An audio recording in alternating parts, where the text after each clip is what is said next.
Hi everyone, welcome to the lady and YouTube channel. ഞാനിന്ന് ഏട്ടൻ്റെ കൂടെ ഒരു ഷൂട്ടിന് വന്നതാണ് അസിസ്റ്റൻ്റായിട്ട്. അപ്പം നമ്മളെ വീട്ടിൻ്റെ അടുത്ത് തന്നെ പ്ലാൻ ബി എന്ന് പറഞ്ഞ സ്റ്റുഡിയോയിലാണ് വന്നിട്ടുള്ളത്. നമ്മളിങ്ങനെ വെയിറ്റ് ചെയ്തുകൊണ്ടിരിക്കുക. ഒരു സെലിബ്രിറ്റിക്കാണ് ഇന്നത്തെ മേക്കപ്പ്. അപ്പം അവർ വരാൻ വേണ്ടി വെയിറ്റ് ചെയ്തുകൊണ്ടിരിക്കുക. ഞാൻ കുറച്ച് കാര്യങ്ങളൊക്കെ ഷൂട്ട് ചെയ്തിട്ട് കാണിക്കാൻ പറ്റുന്നതൊക്കെ കാണിക്കാം. ഓക്കെ, ടാറ്റാ. ഞാൻ ഒരു കാര്യം കൂടി പറയാൻ വന്ന, അസിസ്റ്റൻ്റ് എന്നൊക്കെ പറയുമ്പോൾ എനിക്ക് മേക്കപ്പ് അങ്ങനെ വർക്ക് ചെയ്ത് കൊടുക്കാനൊന്നും അറിയില്ല. പക്ഷേ ഏട്ടന് ബ്രഷ് വേണമെങ്കിൽ ബ്രഷ് എടുത്ത് കൊടുക്കുക, ബാഗ് തുറന്നു കൊടുക്കുക, വേണ്ട സാധനങ്ങളൊക്കെ എടുത്തു കൊടുക്കുക, അങ്ങനെയൊക്കെ ചെയ്യും. നമ്മൾ കുറച്ച് നേരത്തെ എത്തി. അപ്പം ഓപ്പൺ ചെയ്തിട്ടുണ്ടായിരുന്നു. അപ്പം നമ്മളിങ്ങനെ പുറത്ത് വെയിറ്റ് ചെയ്ത് ഇൻസ്റ്റഗ്രാമിൽ ഇങ്ങനെ ചുമ്മാ ഓരോന്നും ചെയ്ത് നോക്കുമായിരുന്നു. ഏട്ടന് 2 കണ്ണട,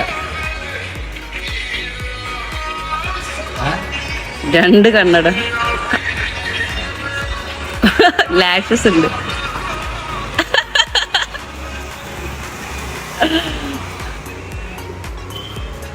കുറച്ച് സമയം ഇരുന്നപ്പോൾ തന്നെ അവർ വന്നു കേട്ടോ, ഓപ്പൺ ചെയ്തു. അതിൻ്റെ അകത്ത് കയറി ഭയങ്കര രസം എടുക്കുകയാണ്, ഭയങ്കര കളർഫുൾ ആയിട്ടുണ്ട്.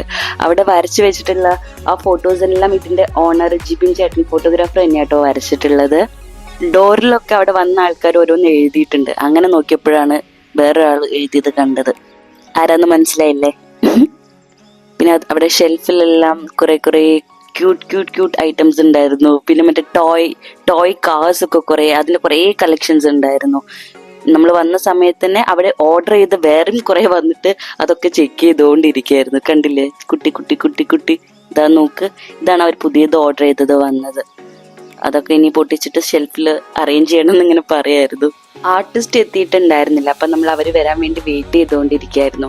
ആർക്കും ഇന്നത്തെ ഷൂട്ട് ചോദിച്ചപ്പോൾ ഏട്ടൻ ഇങ്ങനെ പറഞ്ഞു, എനിക്ക് ഭയങ്കര ഇഷ്ടമുള്ള ആളാട്ടോ, ഇങ്ങനെ കാണാൻ ആഗ്രഹമുള്ള ആൾക്കാരിൽ ഒരാളായിരുന്നു. ഇതാ നമ്മളെ സെലിബ്രിറ്റി എത്തി. കുറച്ച് സമയം എത്തി മേക്കപ്പ് എല്ലാം കഴിഞ്ഞു. ഞാൻ ആ സമയമൊക്കെ ഏട്ടനെ ഹെൽപ്പ് ചെയ്തുകൊണ്ടിരിക്കുകയായിരുന്നു. അങ്ങനെയല്ല ഓരോന്ന് എടുത്തു കൊടുക്കാണ്ടെങ്കിൽ അങ്ങനെയും. പിന്നെ വീഡിയോസ് ഇങ്ങനെ ഞാൻ ഇപ്പോൾ വ്ളോഗിന് വേണ്ടി എടുക്കുമ്പം അത് അവർക്ക് ഇഷ്ടമാവുമെന്ന് എനിക്കറിയില്ല. പിന്നെ ഞാൻ ആദ്യമായിട്ടാണ് കാണുന്നത്. ഏട്ടനും ആദ്യമായിട്ടാണ് ലെന ചേച്ചിൻ്റെ കൂടെ വർക്ക് ചെയ്യുന്നത്. ചേച്ചി ആക്ട് ചെയ്ത് വേറൊരു പടത്തിലേട്ടൻ വർക്ക് ചെയ്തിട്ടുണ്ടായിരുന്നു. പക്ഷെ ചേച്ചിക്ക് മേക്കപ്പ് ചെയ്യുന്നത് ആദ്യമായിട്ടായിരുന്നു. ഏതറിയോ പടം? ബ്ലാക്ക് കോഫി എന്ന് പറഞ്ഞൊരു മൂവി. അതിൽ ഏട്ടൻ രചന ചേച്ചിക്ക് മേക്കപ്പ് ചെയ്യാനാണ് പോയിട്ടുണ്ടായിരുന്നത്. പക്ഷെ മൂവിയിൽ ലെന ചേച്ചി ഉണ്ടല്ലോ. നമ്മൾ മേക്കപ്പ് ഒക്കെ ചെയ്ത് തുടങ്ങി ഏകദേശം കഴിയാറാകുമ്പോഴൊക്കെയാണ് ചേച്ചിയായിട്ടൊന്ന് സംസാരിച്ച് തുടങ്ങിയപ്പോൾ പിന്നെ ആ ഒരു ഫ്ലോ ആയിരുന്നു. അങ്ങനെ നമുക്ക് സംസാരിക്കാൻ കോമൺ ആയിട്ടുള്ള കുറെ വിഷയങ്ങൾ ഉണ്ടായിരുന്നു. ഞാനും ഏട്ടനും രാവിലെ ഊബറിൽ വന്നുകൊണ്ടിരിക്കുമ്പോൾ സംസാരിച്ച ഒരു ടോപ്പിക് തന്നെയായിരുന്നു ചേച്ചിയും പറഞ്ഞു തുടങ്ങിയത്. അതുകൊണ്ട് നമുക്ക് അങ്ങോട്ടും ഇങ്ങോട്ടും പറയാൻ കുറേ ഉണ്ടായിരുന്നു. ചേച്ചി ഇങ്ങനെ പറയായിരുന്നു, ചേച്ചി കൊച്ചി ഇപ്പം വീണ്ടും സെറ്റിലായി, ഇവിടെ വീടൊക്കെ എടുത്തു, ഇനി കൊച്ചി തന്നെ ഉണ്ടാവും, അങ്ങനെയൊക്കെ ഇങ്ങനെ സംസാരിച്ചുകൊണ്ടിരിക്കുകയായിരുന്നു. പിന്നെ അതുപോലെ ചേച്ചി പോഡ്കാസ്റ്റ് കാര്യങ്ങളൊക്കെ സ്റ്റാർട്ട് ചെയ്യാൻ പോവാണ്. അപ്പം അതിൻ്റെ ടോപ്പിക്സും കാര്യങ്ങളൊക്കെ അതും നമ്മളോട് ഇന്ന് സംസാരിച്ച കാര്യവുമായിട്ട് ആ സെയിം കാര്യം തന്നെയാണ് ചേച്ചി ചെയ്യാൻ പോകുന്നത്. അതെന്താന്ന് ഞാൻ ഇപ്പം പറയുന്നില്ല. ചേച്ചി അങ്ങനെ റിവീൽ ചെയ്യാൻ വെച്ച കാര്യമാണെങ്കിലോ. എന്തായാലും പെട്ടെന്ന് ഷൂട്ട് സ്റ്റാർട്ട് ചെയ്ത് പെട്ടെന്ന് തന്നെ തീർന്നിട്ടുണ്ട്. നമുക്ക് 3ക്ക് മുന്നേ തീർന്നിട്ടുണ്ട് ഷൂട്ട്. നമ്മളൊരു 11:30 ഒക്കെ ആകുമ്പോൾ സ്റ്റാർട്ട് ചെയ്തു, പെട്ടെന്ന് തീർത്തു. ഒറ്റ കോസ്റ്റ്യൂം, ഒറ്റ ചേഞ്ചേ ഉണ്ടായിരുന്നുള്ളൂ. ഇതൊക്കെ ചുമ്മാ ഞാനിങ്ങനെ വീഡിയോ എടുത്ത് വെച്ചാട്ടോ. ഏട്ടനെ യൂസ് ചെയ്യാൻ പറ്റിയെങ്കിൽ റീൽസിന് വേണ്ടി യൂസ് ചെയ്തോട്ടെ എന്ന് വെച്ചിട്ട് ഞാൻ ഈ വ്ളോഗിൽ അതും കൂടി ആഡ് ചെയ്തൊന്നേ ഉള്ളൂ. ചേച്ചിൻ്റെ പഴയൊരു മ്യൂസിക് ആൽബം നിങ്ങൾക്ക് ഓർമ്മയുണ്ട്? എനിക്കിഷ്ടം. പിന്നെ എന്തേ നിൻപിണക്കം മാറിയില്ലായിരുന്നു പറഞ്ഞിട്ട് അത് സിനിമയിലെ പാട്ടാന്ന് തോന്നുന്നു. അത് പിന്നെ മറന്നിട്ടും എന്തിനോ. ഇതിലൊക്കെ ചേച്ചിനെ കാണാൻ ചേച്ചിൻ്റെ സൗന്ദര്യം ഭയങ്കര ഒരു വ്യത്യസ്തമായൊരു സൗന്ദര്യമല്ലേ. സാധാരണ നമ്മൾ ആ സമയത്ത് ഉണ്ടായിരുന്ന നടിമാരിൽ നിന്നൊരു വ്യത്യസ്തമായ സൗന്ദര്യം. എനിക്കിഷ്ടമായിരുന്നു ചേച്ചീനെ. നേരിട്ട് കാണുമ്പോഴാണെങ്കിലും നമുക്ക് അങ്ങനെ വ്യത്യാസം തോന്നില്ല. ചില ആൾക്കാർ സിനിമയിൽ കാണുമ്പോൾ വേറെ പോലെ, നേരിട്ട് കാണുമ്പോൾ വേറെ പോലെ അല്ലേ, അങ്ങനെയൊന്നും തോന്നില്ല. അതേപോലെ തന്നെ ഉണ്ടായിരുന്നു കാണാൻ. അങ്ങനെ നമ്മൾ ഷൂട്ടൊക്കെ തീർത്ത് ഊബർ വെയിറ്റ് ചെയ്യുന്ന സമയമാണ് ഇത്. നമ്മളെല്ലാരും ഊബർ വെയിറ്റ് ചെയ്തിരിക്കുകയായിരുന്നു. പക്ഷെ ഞങ്ങൾ ഊബറാണ് ഫസ്റ്റ് വന്നത്. എഡ്യൂക്കേറ്റഡ് ആയി, പല ആൾക്കാർ ഒരു എഡ്യൂക്കേറ്റഡ് ആയി. ഫോണ് വന്നതിന് ശേഷം അങ്ങനെ ഒരു ഗുണം. സത്യം. ആൾക്കാര് പിന്നെ ഒരു തലമുറ ഇല്ലാണ്ടായി, അടുത്ത തലമുറ തുടങ്ങി. അതെ അതൊക്കെ ഉണ്ടാവില്ല. തുടങ്ങിയ തലമുറ എനിക്ക് വലിയ പ്രതീക്ഷ. പിന്നെ അതിന്റെ മുമ്പുള്ളൊരു തലമുറക്കാരെ കുറച്ച് ലാഗ് ആണെങ്കിലും കുറച്ചൊരു സത്യസന്ധതയുണ്ടോ? അതെ, സത്യസന്ധത, അതാണ് കറക്റ്റ് വാക്ക്, അതാണ് സത്യസന്ധത ഉള്ള ആൾക്കാർ. ഇതില്ലേ പോയില്ലേ? അതെ വലിയ മുന്തിയോലാണെന്നല്ല പറയുക, പക്ഷെ 2-3 ചെയ്യാൻ നിൽക്കുക. അതെ അതെ. സ്നേഹത്തിന്റെ വാല്യൂ അറിയുന്നവരാ നമ്മള്, അതാണ്. അതല്ലേ ലൈഫ്. എല്ലാവരും ഒറ്റക്കൊരു സുഖം എടുക്കണല്ലോ എനിക്കൊരു താല്പര്യമില്ല. അങ്ങനല്ല കേട്ടോ, ഞാൻ പറഞ്ഞതിന് മീനിങ് മനസ്സിലായി. മനസ്സിലായി.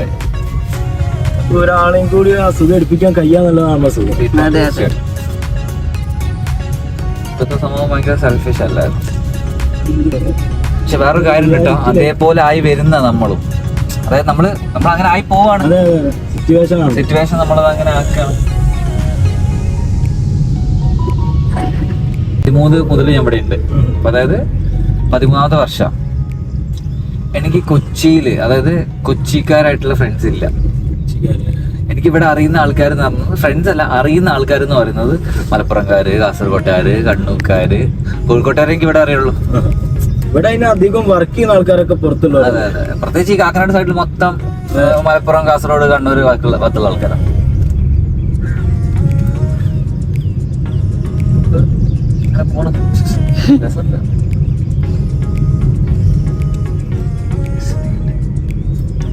കിട്ടുന്നല്ലേ? ഞങ്ങളിപ്പോ എത്തണം, കുഴപ്പമില്ല, കിട്ടിയില്ലെങ്കിലും കുഴപ്പമില്ല. നല്ല ചൂടാ, നല്ല ചൂടാ. നല്ലൊരു മഴ പെയ്തു. ഒരു കാര്യമില്ല, അതുകൊണ്ടാണ് ഇത്ര ചൂട് കൂടി. അതെ. പക്ഷെ എന്ത് മഴയൊന്നുമില്ല, എന്ത് ഇടിയായിരുന്നു.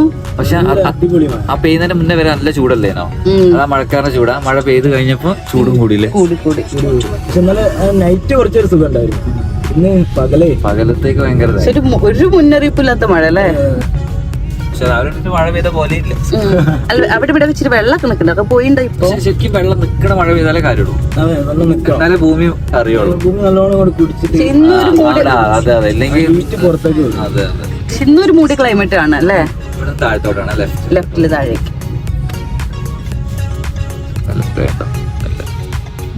സ്രാവൊക്കെ ഇതും കഴിഞ്ഞതാവാട്ടോ സമയത്രേ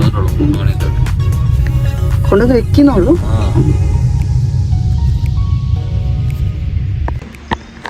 ഇന്നത്തെ ഒരു കുട്ടി ബ്ലോഗാണ്.